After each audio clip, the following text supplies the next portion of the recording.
আমি বিদেশে বেড়াতে যাচ্ছি, হ্যাঁ, যে আমাদের মতো সাধারণ গৃহবধূরা যে বিদেশে বেড়াতে যাবে, এটা আমাদের আমার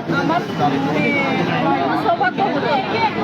নিজের থেকে যে বিদেশে বেড়াতে যাওয়ায় একমাত্র অধিকারই পারে যে বিদেশে বেড়াতে যাওয়া। কোথায় বেড়াতে যাচ্ছেন? থাইল্যান্ড। আচ্ছা আচ্ছা, থাইল্যান্ড কি যাচ্ছেন কি টাকা দিয়ে যাচ্ছেন? ম্যাডাম, থাইল্যান্ড কি টাকা দিয়ে যাচ্ছেন? বিনা পয়সায়, কোনো পয়সা লাগে না, শুধু তেল সাবান শ্যাম্পু ব্যবহার করেছি।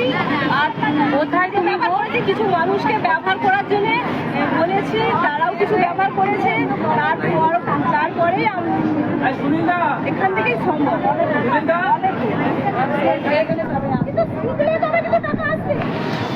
দেখুন ফ্রেন্ডস, কত মানুষ বিদেশে বেড়াতে যাচ্ছে।